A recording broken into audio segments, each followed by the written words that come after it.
Hey everyone, welcome back to Hardworking Man. It is your hardworking woman, Rachel here.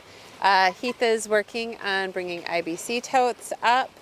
We've got the all wood, sorry, not go too fast for you. We have the 8-way wedge on. We're gonna be splitting all these maple rounds that we bucked up that's in our driveway. And it's a mess. We have to get it cleaned up for spring. We need to get some stone put down on this driveway because it's like mud bogging out here. I hate driving. My car is filthy dirty. So we need to get this remedied. So that's what we have going on today. It's a pretty decent pile, but should be a pretty quick, easy video. Let's get going.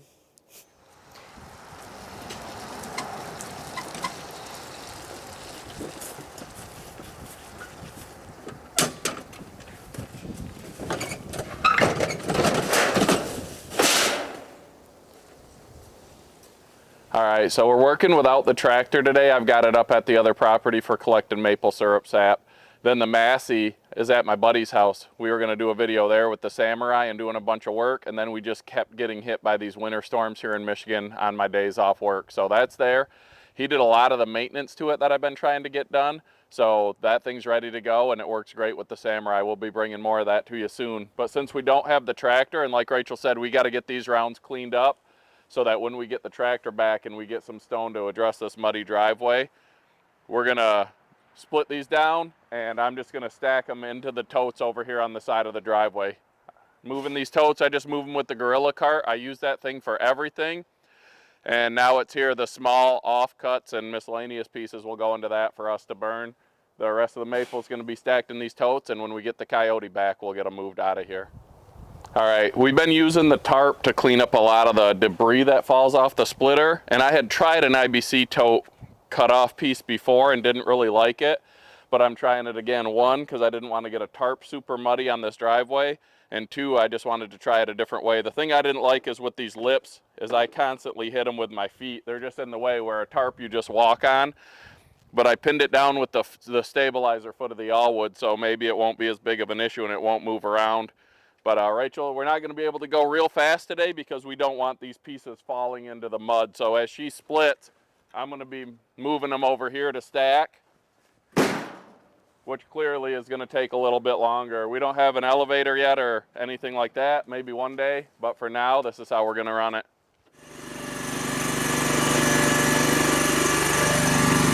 Good luck. Good luck keeping up. You gotta go slow. I ain't gonna be able to keep up. There's no way.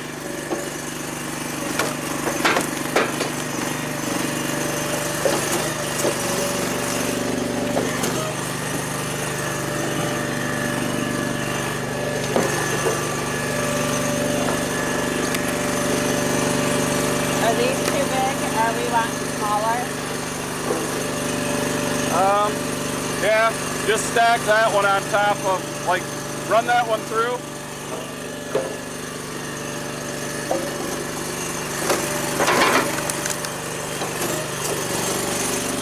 We're going for all smaller splits here. This is going to be part of our summer campfire wood, and the smaller splits dry faster and they burn nice. So once we get the bigger ones, we just stack them like this and run them through again, and it gives us the size we like.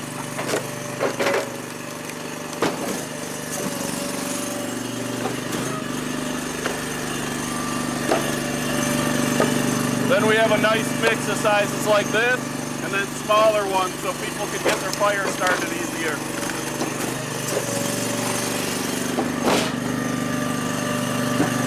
We got the all wood idled down a bit here because I'm not going to be able to keep up anyways.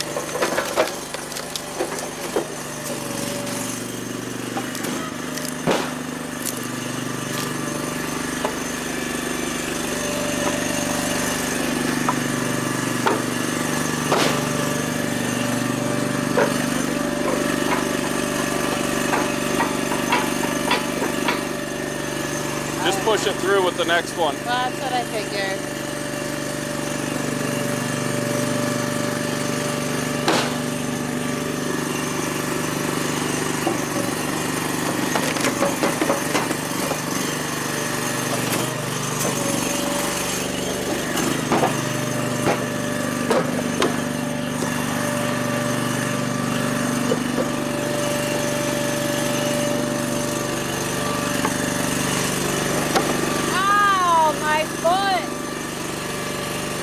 dropped one on your foot? Yes!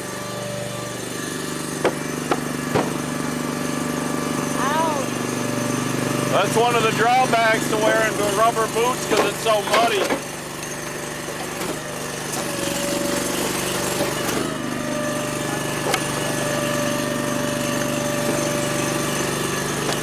I want to say bad words, but I'm not going to. It's a family show.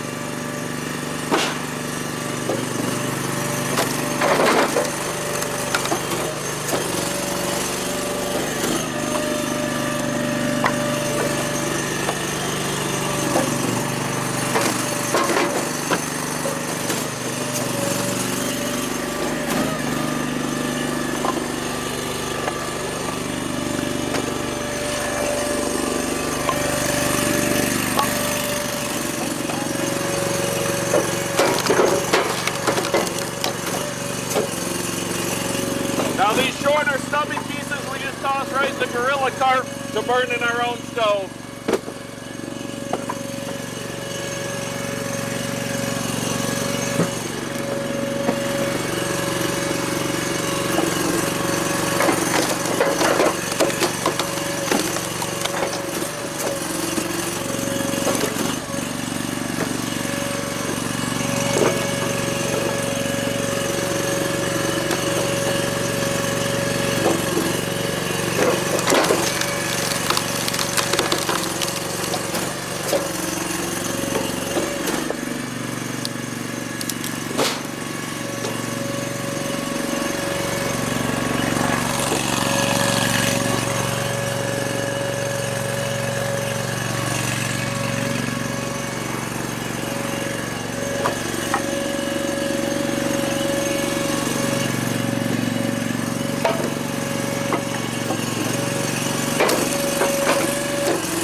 Yeah, watch them toes.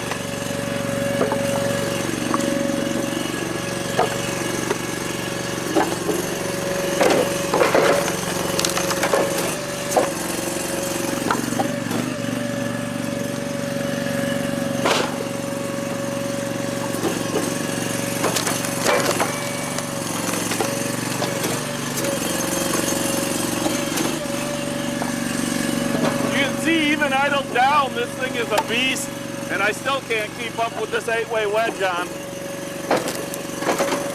Rachel's not cutting me much slack here. I'm going so slow. It's almost painful how slow I'm going. People always say she's better at running the splitter than me. Well, I think I'm just so used to those splitter wars where it's like, go, go, Racing. go. To like pause and go slow, it feels very unnatural all of a sudden.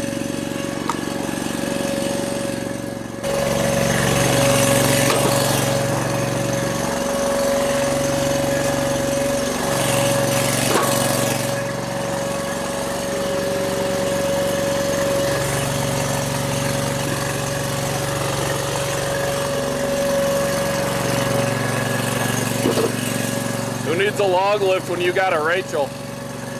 Boom.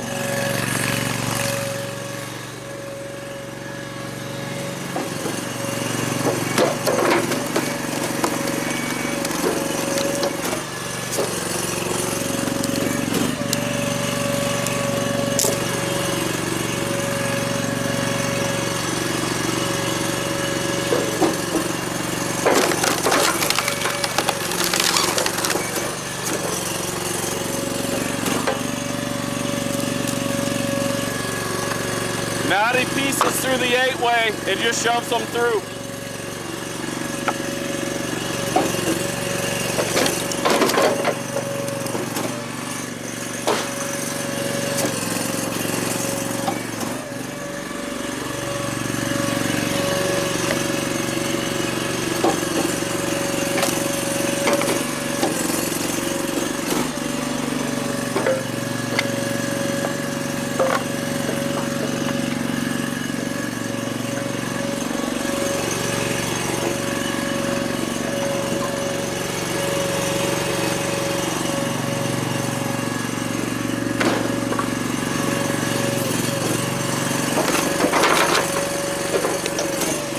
Those are the perfect size pieces right there.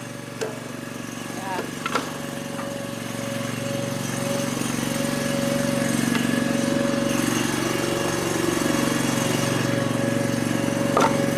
I don't know.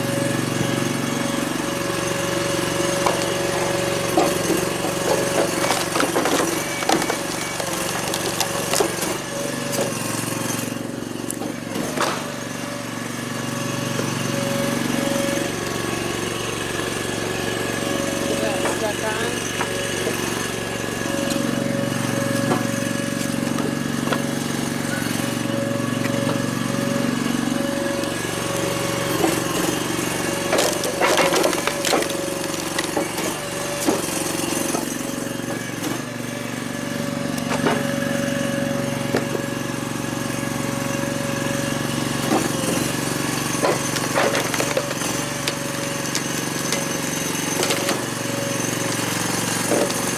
Just smashing it through.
up the gorilla cart.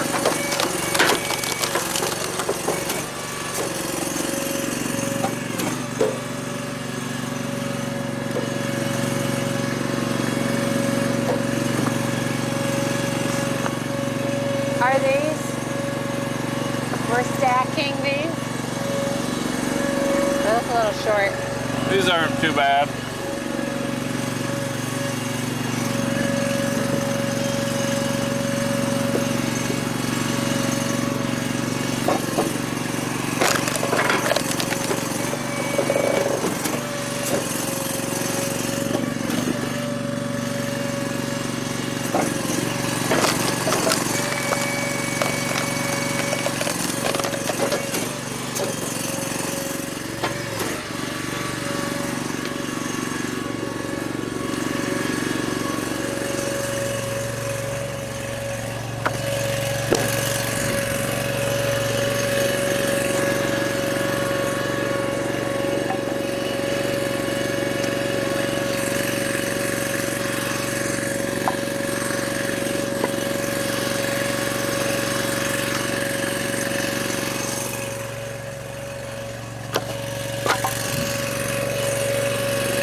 Go in there.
Here's our, what are we calling this? The scrap? It's just a piece of cut off from an IBC tote. Well, I mean, like, what are these things that it... Oh, just the debris, the waste. Debris. Mostly bark. The bark was peeling off this maple. It's been cut down for over a year. Yeah, it did a decent job, but now you got to pull it out. Where are you going to move it to? I'm just going to drag it off to the side. This is where having a tractor with a bucket is really nice. And with that tarp, I just roll the tarp into the bucket and haul it off and dump it in the low spot in our woods, and eventually we'll get them filled up. But for now, I'm just going to drag this off to the side after I get the splitter towed out of here and get it back in the garage. Yeah, blocking our driveway. Every woman loves having a garage with 2 log splitters in it so they can't park their car in it all winter. Yeah, did your dad teach you that? All right, so there it is. I just said off camera, I said that's a lot more enjoyable going at a nice leisurely pace like that. And Rachel said, I don't like it. I like just pumping through the wood going fast. So, I mean, Splitter Wars was intense. That was a bit too fast. We're going to bring more to you when we get a hold of some other splitters to compare. Splitter Wars brought a whole nother level of anxiety to hurry up and like go, go, go. It was the competitive nature in me. The adrenaline was pumping. But no, I would rather be able to just keep split, split, split. Like, I like that. Like when we're at Warren's and did. Yeah, that is nice. And that just shows you the value of that table, because today we had to constantly go back to the other side, reload the log lift, and then split. Plus, trying not to split into the mud, we had to go slow so that I could stack. We ended up with a little over 1/3 of a cord because we brought a gorilla cart up to the house, and we've got another gorilla cart full, and then a 270-gallon IBC tote, and then the beginnings of another one. So a little over 1/3 of a cord. Starting to get our mess cleaned up. Rachel's got to go. My daughter's home from college. They're going to go do some shopping. And I got to go pick my son up from school. But we got a nice dent in that, knocking down some of these big maple rounds with the 8-way on the all-wood. Even running at just a little over half throttle, you could see that thing is a beast. Camera. Rachel likes that log lift, feeding the rounds down to her. Yes, this is my favorite log lift out of all the machines I've run. I love how it goes up so high for the angle, and they just, like, I don't have to reach and like make them come to me. And it does go probably higher than you need, but that's for transport. And this thing with the extra hydraulic pumps that run the lift separately, it's so smooth. You don't have to worry about it shooting up fast and shooting around down to you. You can control it, and you can just feather that thing up ever so nice and slow. You're looking away from the camera again. I keep looking at you. You're distracting. No, I'm not. Is she distracting, folks? No. I'm just an average woman trying out here, working the hard life. Living the hard life. Just throwing 20-inch maple rounds around like nothing. Just an average girl. I am. All right, everybody. Thanks for watching Hardworking Man. This weather has not been conducive to videos, but we're going to try to get some more recorded here. Every time I get a few days off work, we get hit with one of these spring snowstorms that equals wet, heavy snow and mud and buries everything. So Yeah. Hopefully the worst of it is over. Southern Michigan needs to get it figured out. We're ready for spring. yes, we are. Give me 60 degrees and no mud, and I'll be good. Thanks for watching, guys. Have a great day. Bye.